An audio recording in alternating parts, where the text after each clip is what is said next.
हम अपने परिवार के उन पुरखों के इतिहास को कलंकित नहीं होने देंगे। हम अपने रास्ते पे आगे वाले नहीं, जुल्मियों से लड़ना ही मेरी पहचान है। और आज घबराए हैं, सोच नहीं सकते थे कि अब जानो पर्चा भर दी, हमारी सजा करा के जेल भेज दिए सब। उसके बाद चैन की बंसी बजा रहे थे सब। हम बाबा साहब भीमराव अंबेडकर के संविधान में रास्ता था, उसी रास्ते से, उसी कानून से हम हाईकोर्ट गए। हाईकोर्ट में अपील किया, अपील हमारी सुनवाई के लिए मंजूर हुई, हमको जेल से जमानत दे दी। हम सुप्रीम कोर्ट चले गए अपील में, और सुप्रीम कोर्ट में जब बहस हो गई तब सुप्रीम कोर्ट ने कहा कि गाजीपुर अदालत से अफजल अंसारी को जो सजा का आदेश दिया गया है, उसकी सजा का आदेश निलंबित किया जाता है उसकी अपील की सुनवाई तब जाकर के हमारा लोकसभा से अधिसूचना जारी हुई। फिर से मैं सांसद के पद पर पदस्थापित हुआ। फिर चुनाव आयोग में जो अयोग्यता घोषित कर दी गई थी, वो अयोग्यता समाप्त की गई। अब भाजपा तो परेशान हो गए, अब तो गिल्ला है ये, हम सोचने रह जाती तब लड़बे ना करी दिया देखा जाए। अब जब हमारा रास्ता खुल गया, उसी संविधान में गुंजाइश थी, उसी रास्ते से हमने खोल लिया, उसी कानून से, उसी अदालत से हमने खोल लिया। तब बेचैन है सब, ये दादा कई लड़े आ गए। अब एलजी साहब भी अपन गोड़ खींचत हुआ, तो कबो खबर आवा था कि नहीं हुए, कबो खबर आवा था कि उनका सुपुर्द एक जना हम ओम प्रकाश भैया कौआ सबके गोड़ लगा फिर कहा जाता कि नहीं अब दोनों लोगों से ना फरे। अब हमने का बाघ सिंह के लिए आवल जाई, हमने का कहीं से बड़ा सिंघा लिए आवल जाई। ये गाजीपुर को वन विभाग का जंगल है भैया की जगह बाघ है। गाजीपुर वीरन का धरती बा, एक इतिहास बा की बोल से बोल पर सिंघा होके, सांड होके, भैंसा होके, मरकहा से मरकहा ओके पता के नाच के आदमी छोड़ देना कि जा बेटा बस्ती हो जा, सुबह जा। गाजीपुर के लोग डरने वाले नहीं हैं, और हम अपने लिए आपको बता सकते हैं कि जितना विपत्ति पड़ल है, हम लवारिस ना रही। हमार माई बाप एक गाजीपुर जिला का 5,64,000 जनता रहे, जे वोट दे के हमके जितौले रहे, हमको हार कर सकत रहे कल तोरा से, लेकिन बोलिए लिए ना कि लड़ाई हम कानून से लड़ ले। कल तोहरा अदालत में जहिया फैसला करे के होई, तहिया ही झोली तोहरा से ये फैलावे है के भैया अब लड़ाई का फैसला तोहरा के। अब इस लड़ाई में हमारा साथ दीजिए। अगर हम सही रास्ते पे हैं, इन जुल्मियों के सामने अगर झुक जाएंगे तो हमारा इतिहास कलंकित हो जाएगा। इसलिए हम आपसे विनती करने आए हैं। आपको और कि अच्छा समाजवादी पार्टी तो टिकट दे दिलस, वो बेर का सपा बसपा का दोनों को समर्थन रहे तब न जितना, तो क्या सही है? रहे बिल्कुल सही है। मैं बसपा का सिंबल मिला था, आदरणीय बहन कुमारी मायावती जी ने बसपा का सिंबल दे करके हमको भेजा था, और गठबंधन से फायदा भी हुआ था। दोनों पार्टियों ने मिलकर चुनाव लड़ा था, हम जीते थे। 5 मिनट में इस मंत्र को भी आपको बता दें। मोदी जब 14 में आया प्रधानमंत्री का चुनाव लड़ने, और जब बनारस से एमपी का इलेक्शन खड़ा पर्चा कहा उसने कि हमको गंगा मैया ने बुलाया। अब पता नहीं कहां से लाउड स्पीकर उनके टेलीग्राम कैली, फोन कैली, बहरहाल गंगा मैया ने हमको बुला लिया। अब गंगा मैया बुला लेना तो पहला लक्ष्य उन लोगों ने तय किया, हमारे दलित भाइयों अगर कहीं होना तो मेरी बात पे मनन करिएगा, इसकी गहराई को नापने की कोशिश कीजिएगा।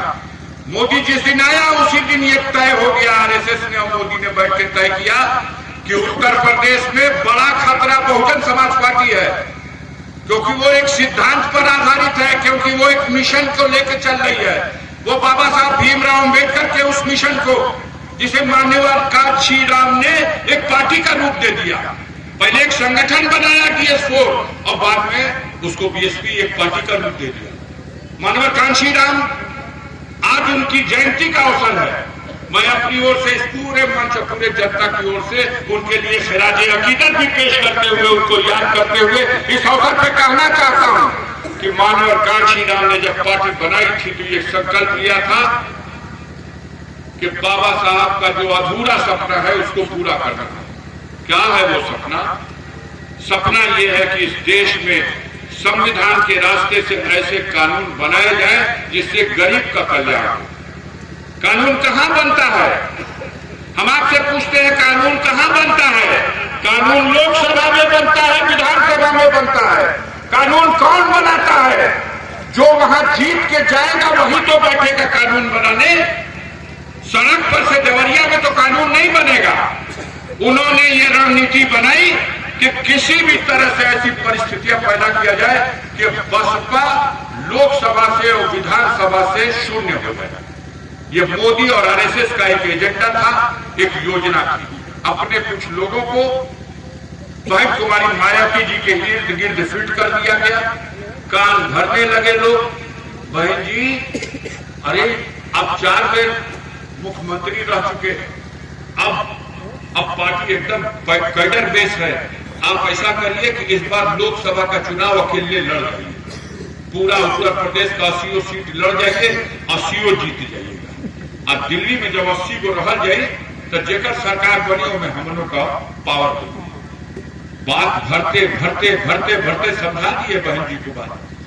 बहन जी 2014 में आप इतिहास देख लेना, 2014 में अकेले 80 सीट पे चुनाव लड़ गई, रिजल्ट आया 0। एक भी सीट 2014 में बहुजन समाज पार्टी को नहीं मिली। भारतीय जनता पार्टी, नरेंद्र मोदी और आरएसएस का फार्मूला 100% सफल हो गया। लेकिन बहन जी सजग हो गई, उनको आभास हुआ कि ये तो बहुत धोखा हो गया। 2019 में 5 साल बाद फिर चुनाव आया, और जब 2019 में फिर चुनाव आया तो बहन जी ने कहा आपकी धोखा नहीं होगा, अब की हम समान विचारधारा की पार्टियों के साथ गठबंधन करके लड़ेंगे। और गठबंधन से 2019 में चुनाव हुआ, उसका भी परिणाम आपको मालूम है। 80 सीट नहीं लड़ी, 37 सीटों पे लड़ी, लेकिन 37 सीटों में 10 एमपी जीत गए। हम भी जीते, हमारे साथ 9 और 10 लोग हम लोग पार्लियामेंट में पहुंच गए, 10 लोग। अब भाजपा को कहा कि ये तो भाई गड़बड़ हो गया, अलग लड़ी थी तो एक को नहीं था, मिल के लड़ गई। सपा को तो घाटा था, 5 सीट जीती थी सपा, 10 सीट जीत गई भाजपा। ये मंत्र ख्याल करिएगा। फिर उन्होंने षड्यंत्र रचा कि ये गड़बड़ हो गया, किसी तरह समझौता टूटना चाहिए। समझौता तोड़वा दिया लोगों ने, और अब की फिर 2022 में चुनाव हुआ है विधानसभा का। बहन जी के कान में भर दिया गया, बहन जी अकेले 400 सीट लड़ जाएगी, फिर सरकार आपका 5वां बेर आप मुख्यमंत्री। कान भरते भरते भरते भरते इतना भर दिया कि समझाते समझाते किसी की बात नहीं सुनी गई। बहन जी 403 विधानसभा सीट पर अकेले विधायक का चुनाव लड़ गई। एक रसड़ा से अनेक चिरागी मौजा हो गई उत्तर प्रदेश, देश में तो एको नहीं, उत्तर प्रदेश में एक रसड़ा से उमाशंकर सिंह जीत गया। 402 विधानसभा सीट पर बहुजन समाज पार्टी चुनाव हार गई। सब समझा के थक गया, सुनना है नहीं, बाहर निकलना है नहीं, वास्तविकता का पता करना है नहीं, अब की वही फंसा हुआ। अब कहा जा रहा बहन जी समझौते के से लड़िए, लोकसभा में आपके 10 एमपी है, 0 हो जाएगा। कहते कि ना हम अकेले लड़ो। सबने समझाया, कई राउंड की बात हो गई, ना हम अकेले लड़ो। हमारे कुछ साथी अभी भी है, आज भी मेरी बात हुई जिम्मेदार साथियों से, कह रहे हैं लोग कि भैया अभी उम्मीद बा 8 आना। अच्छा बहन जी खोजत है कि है घोषणा कर दे चुनाव आयोग, तब हम पलटी मार दे, नहीं तो ये हमारे भतीजवा के भैया को कल। आप बताइए, जब इस तरह से डरेगा कोई नेतृत्व करने वाला, तो उस नेतृत्व के पीछे खड़े होने वाले समाज का कल्याण हो सकता है? समझा के थक गया आदमी कि बहन जी इतना आसान नहीं है कि कोई आपके ऊपर हाथ डाल देगा। अगर हाथ डाल देगा तो लाखों लाख जनता सड़क पर खड़ी हो जाएगी, कानून व्यवस्था ठप हो जाएगी। लेकिन बना के डरा गई बनी कि मिल तो नहीं कर सकते, वो सिद्धांत नहीं है कि मिल सके। मानवर कांशीराम का रास्ता, बाबा साहब भीमराव अम्बेडकर का रास्ता, ये कानून के रास्ते से समाज को बराबरी का दर्जा देते हैं, और उनका रास्ता आरएसएस का रास्ता हमारे नरेंद्र मोदी का रास्ता, ये तो ऊंची नीच की बात करने वाले लोग हैं। ये तो फिर से इस देश में नया संविधान लागू करके मनुवाद के रास्ते से देश को चलाने वाले सोच के लोग हैं। मेल तो हो नहीं सकता, हाँ डर वाली बात सच हो सकती है। वो कल 3 बजे साफ हो जाएगी। 3 बजे जब ऐलान हो जाए चुनाव आयोग का, अभी कुछ लोगन के 4 आना लोगन के विश्वास पर काज नहीं कही जी, अभी ऐलान हो जाए तो कुछ वो में उल्टा पुल्टी करम हो सकेला समझौता में। आज बड़ा सम्मानजनक सीटें 25 सीट तक देने की बात अखबारों में, टीवी में, सोशल मीडिया में आप लोग भी देख रहे हैं, हम लोग भी देख रहे हैं। हम लोग उम्मीद कर रहे हैं कि मिलजुल कर लड़ाई होगी तो बड़ा आसान हो जाएगा मोदी को हराना।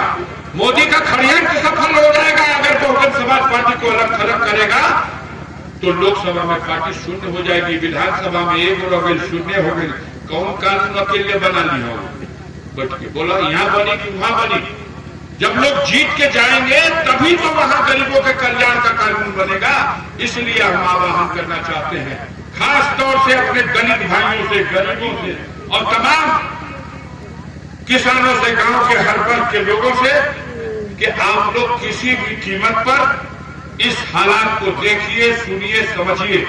अगर बहन जी पार्टी के हित में मानवर कांशीराम की उस पार्टी को जिसको उन्होंने साइकिल चला के बनाया था, उस पार्टी को अगर 0 डिग्री पे ले जाना चाहती हैं, इतना तो बुझा जाला ना कि लड़वैया आई बा, कि चुनाव जीते हरे खातिर लड़े आई बा, कि सिंबल लेके आई बा कि उनका गोड़ खींचे खातिर। बुझाए कि ना बुझाए? यहाँ के लिए भी हमको पता चल रहा है कि सिन्हा जी दबाव बनेले बना कि बहन जी आप ऐसा कैंडिडेट दे दीजिए कि अफजाल को नुकसान पहुंचा।